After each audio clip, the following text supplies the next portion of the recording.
यानंतर पुढची बातमी पाहूया। बेळगाव खानापूर न्यायालयाने एक ऐतिहासिक निकाल सुनावलाय। शिवसेना नेते रामदास कदम हे 20 वर्षांनंतर निर्दोष सुटले।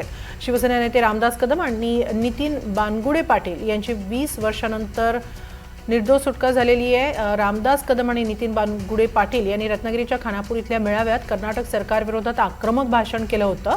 प्रक्षोभक भाषणाप्रकरणी त्यांच्यावर खानापूर पोलीस स्थानकात गुन्हा दाखल करण्यात आला होता आणि त्या संदर्भातल्या खटल्यामध्ये आता 20 वर्षांनंतर रामदास कदम हे निर्दोष सिद्ध झालेत।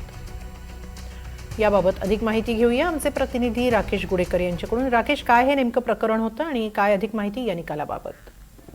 हिमाली 2006 मध्ये सीमा प्रश्नाबाबत जोरदार वाद सुरू होता। आजही तो सुरू आहे आणि 2006 मध्ये बेळगाव खानापूर येथे एक मोठी जाहीर सभा मेळावा देखील झालेला होता आणि यावेळी शिवसेना प्रमुख बाळासाहेब ठाकरे यांच्या आदेशानुसार शिवसेना नेते रामदास कदम त्याचप्रमाणे नितीन बानगुडे पाटील हे खानापूरमध्ये गेलेले होते बेळगाव इथल्या, आणि त्या ठिकाणी महाराष्ट्र एकीकरण समितीकडून जाहीर मेळावा आयोजित करण्यात आलेला होता आणि या मेळाव्यामध्ये त्यांनी जोरदार भाषण करत तत्कालीन जे सरकार आहे कर्नाटक सरकार यांच्यावर निशाणा देखील साधलेला होता आणि या भाषणामुळे म्हणजे प्रक्षोभक भाषण केल्यामुळे त्यांच्यावर गुन्हा दाखल करण्यात आलेला होता। खानापूर न्यायालयामध्ये गेली 20 वर्ष ही केस जी आहे ती सुरू होती आणि अखेर या केसचा निकाल अखेर लागलेला आहे आणि पुराव्यांअभावी या दोन्ही नेत्यांना निर्दोष सोडण्यात आलेले आहे। निर्दोष मुक्तता त्यांची करण्यात आलेली आहे। बेळगाव खानापूर न्यायालयाने हा ऐतिहासिक निर्णय दिलेला आहे, त्यामुळे दोन्ही नेत्यांना एक मोठा दिलासा मिळालेला आहे, कारण गेली 20 वर्ष